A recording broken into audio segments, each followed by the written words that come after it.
एक गांव में एक बहुत बड़ा तालाब था और उस तालाब के बीचों बीच एक खंबा गड़ा हुआ था।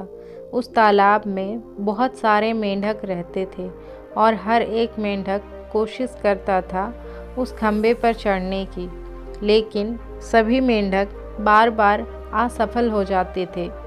तभी मेंढकों के दिमाग में आया, क्यों न इस खंबे में रेस करवाई जाए और इसमें देखते हैं कि जीतेगा कौन। और यह बात दूर दूर के तालाब में भी फैल गई।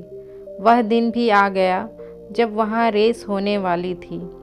खंबे की ऊंचाई तक चढ़ना था और जो ऊंचाई तक चढ़ जाता वही उस रेस का विजेता होता। मगर वह खंबा बहुत चिकना था और चिकने होने की वजह से बार बार जो भी मेंढक खंबे पर चढ़ने का प्रयास करता तो बार बार उससे गिर जाता। जितने भी मेंढक दूर दूर से आए थे सभी ने इस खेल में हिस्सा लिया और चढ़ने की कोशिश में लग गए। धीरे धीरे जब सभी मेंढक चढ़ने की कोशिश करते तो बार बार चिकने होने की वजह से खंबे से फिसल जाते और फिसलकर पानी में गिर जाते। लेकिन जो भीड़ थी वह भी उन्हें डीमोटिवेट कर रही थी, उत्साह देने की बजाय उन्हें और नेगेटिव कर रही थी। यह काम बहुत ही कठिन है, इसमें चढ़ पाना बहुत ही मुश्किल है, इसमें कोई नहीं चढ़ सकता और इसे जीतना तो नामुमकिन है, क्योंकि इतने चिकने खंबे पर चढ़ पाना असंभव है। मुझे नहीं लगता कि कोई भी मेंढक इस खंबे पर चढ़ पाएगा।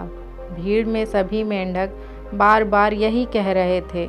बहुत सारे मेंढक जो कोशिश कर रहे थे खंबे पर बार बार चढ़ने की वजह से वह सब गिर जाते और निराश हो जाते, अपनी कोशिश करना बंद कर देते। लेकिन तब भी 2-3 मेंढक ऐसे थे जो बार बार कोशिश किए जा रहे थे। चढ़ते चढ़ते जब कुछ दूर ऊंचाई तक पहुंच जाते, अचानक उनका पैर फिसल जाता और वह फिर से पानी में गिर जाते। लेकिन जो भीड़ थी तब भी उन्हें डीमोटिवेट कर रही थी। वह सब बार बार यही कह रहे थे, मैं कह रहा हूँ कि तुम लोग उतर जाओ, चलो इस रेस को कोई नहीं जीत सकता, इस रेस को जीतना असंभव है। तभी मेंढकों ने कोशिश करना बंद कर दिया और अपनी हार मान ली। इतने सारे मेंढकों में से एक मेंढक छोटा सा बहुत ही प्यारा सा मेंढक था जो बार बार कोशिश कर रहा था।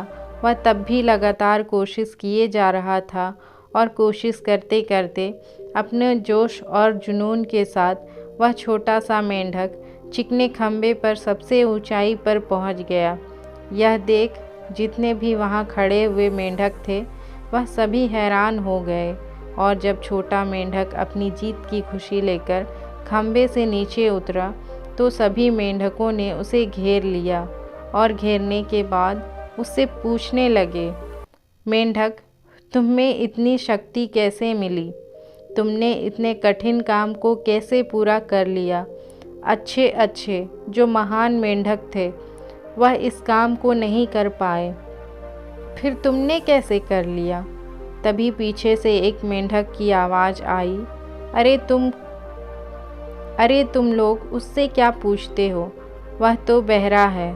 तब उस मेंढक ने कहा, मैं बहरा नहीं हूँ, मैं बस किसी की बात पर प्रतिक्रिया नहीं दे रहा था, क्योंकि मेरा ध्यान मेरे लक्ष्य पर था। दोस्तों, यह कहानी हमारी ज़िंदगी में यह बात सिखाती है कि जब भी हम अपने लक्ष्य के लिए बढ़ते हैं तो लक्ष्य को पूरा कर पाना हमारे लिए आसान होता है। लेकिन कई बार जब हम असफल होते हैं तो बहुत सारे लोग ऐसे होते हैं जो हमें यह कहते हैं कि तुम नहीं कर पाओगे, छोड़ दो, तुमसे नहीं होगा, और इस वजह से हम मान लेते हैं कि शायद यह हम नहीं कर पाएंगे। कल फिर मिलेंगे दोस्तों अगली कहानी के साथ। तब तक के लिए अपना ख्याल रखना और हमेशा खुश रहना।